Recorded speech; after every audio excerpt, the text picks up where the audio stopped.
I am Thomas, Huntington Rural Cemetery, Huntington, New York, heading to Section 6L, Plot 30, Grave 1,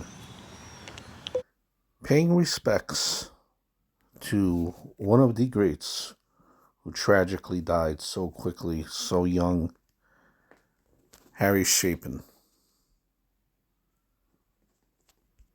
Now, if you're not familiar with Chapin, he was a Grammy Award winning artist, Hall of Fame inductee, has sold over 16 million records worldwide. Probably his best known hit, you know it, is Taxi and Cats in the Cradle. Cats in the Cradle in the sun.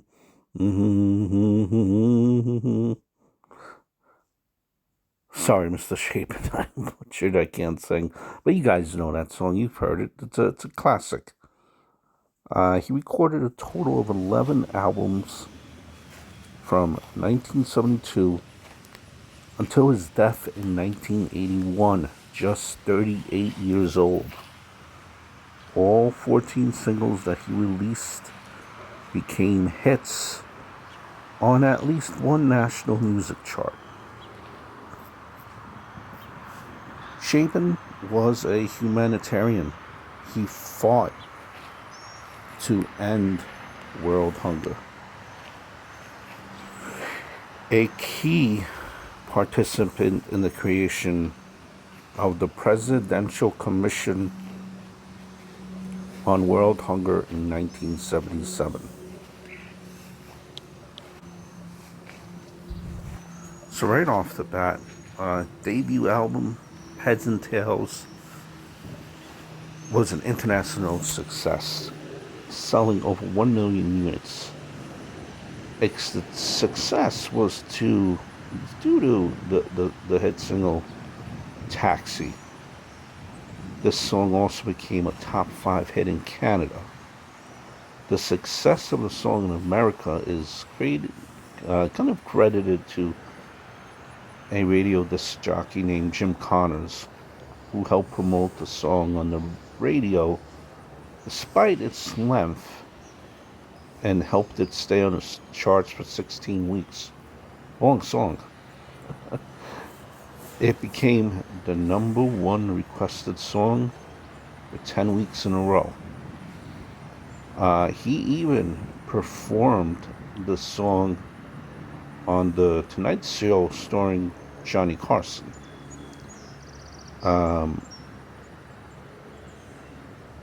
Which received so many calls that Harry returned the next night on Carson. Imagine that.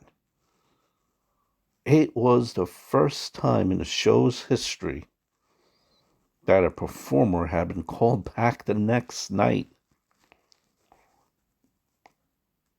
It was also one of the first performances on the Midnight Special with John Denver, hosting a little bit of trivia for you. When asked if the song was true, Chapin said it's emotionally true, if not literally true.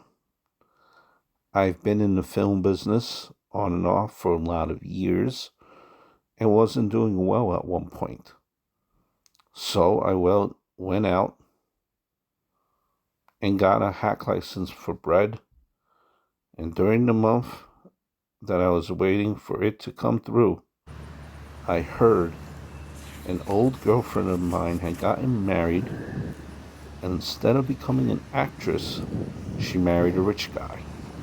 I envisioned some nights I'd be driving a cab in the big city streets, and then this lady would get in the back, and I'd turn and look at her, she looked at me, and we both sold our dreams. Billboard ranked Taxi as the 85th song of the year. Taxi had also earned Chapin a Grammy nomination for Best New Artist of the Year.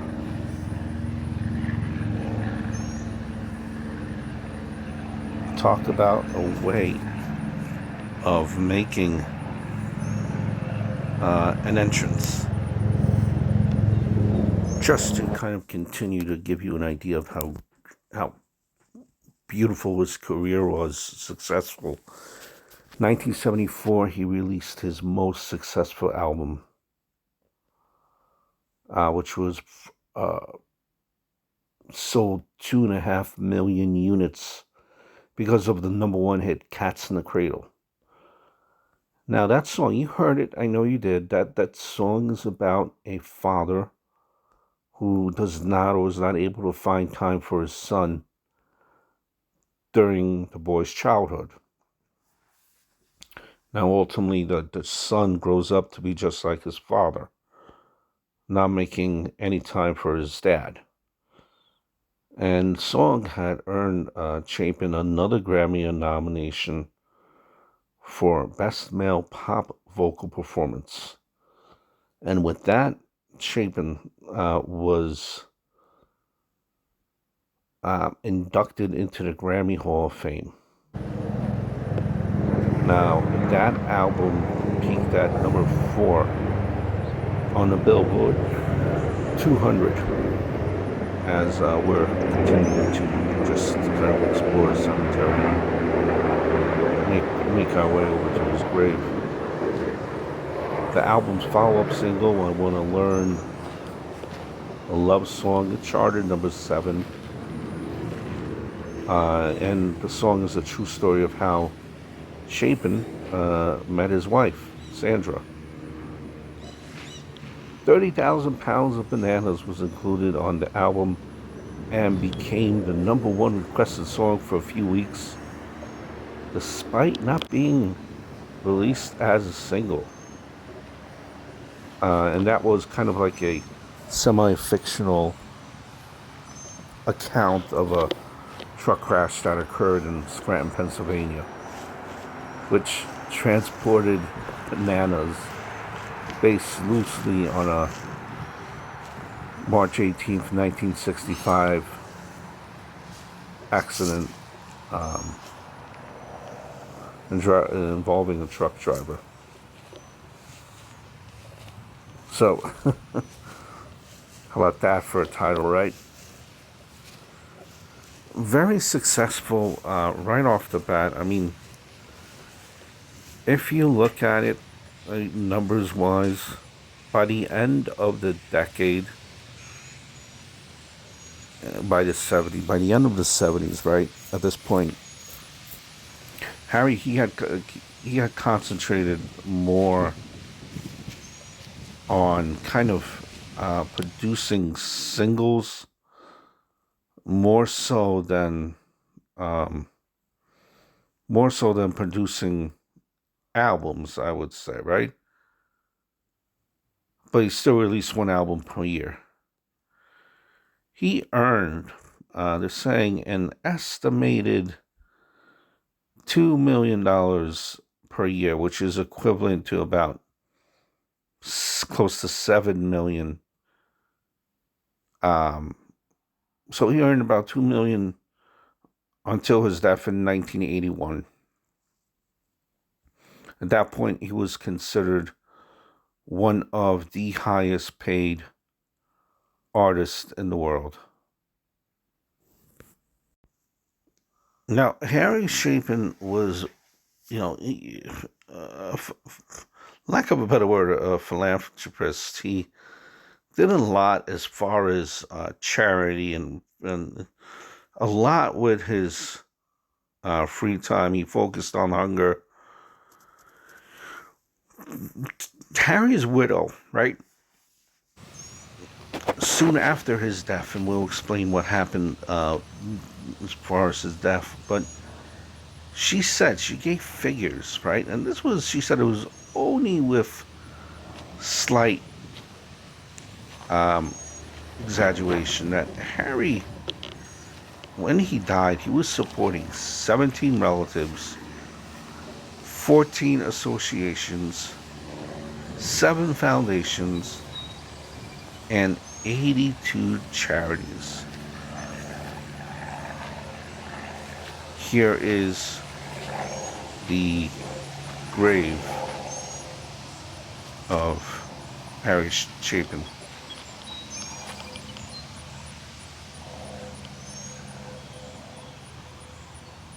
We talked about the song Taxi. There you see a few taxi cars on top there. A lot of rocks. A lot of people visited. I still visit. So, again, 17 relatives, 14 associations, 7 foundations, 82 charities. That's everything that Harry supported. And Harry wasn't interested in saving money. He always said, money is for people. So he gave it away. Despite his success as a musician, he left little money, and it was difficult to maintain the cause for which he raised more than $3 million in the last 6 years of his life. The Harry Chapin Foundation was a success. Just want to tell you briefly what happened here on his death. Tragic. It was July 16th of 1981.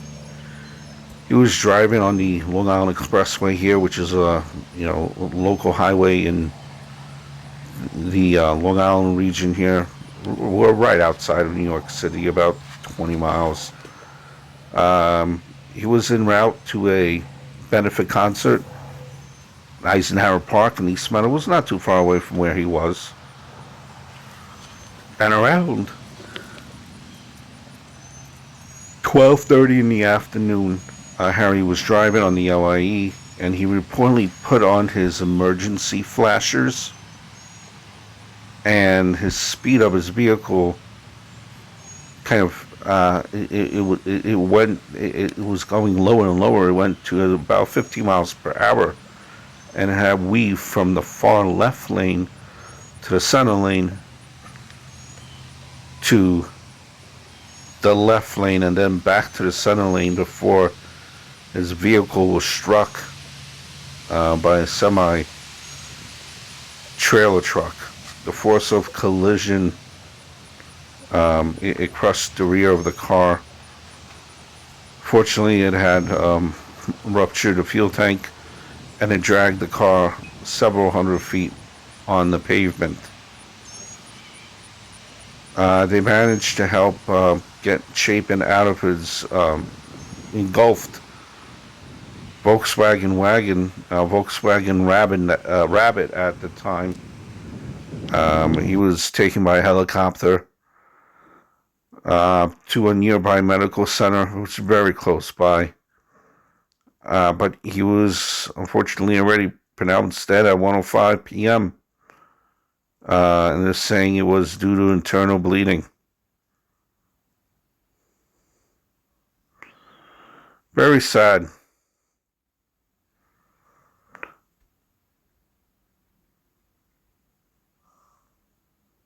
Harry's epitaph reads this: "Oh, if a man tried to take his time on earth and prove before he died what one man's life could be worth, I wonder what would happen to this world."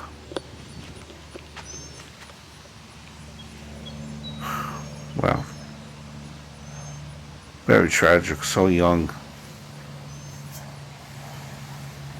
38 years old, but already, a music legend.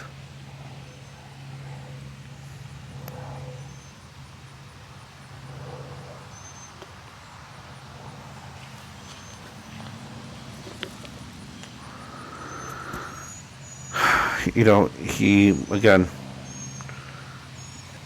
locally here on our radio station, which is no longer around, but I think it even made its way over to the station's affiliates. He started something called Hungathon, which was like a charity, one-time event, a once-a-year event to help raise, for the hungry, the homeless. But a man that was very focused on being a good human, helping the poor, helping the hungry. Oh, by the way, he was a damn good singer as well.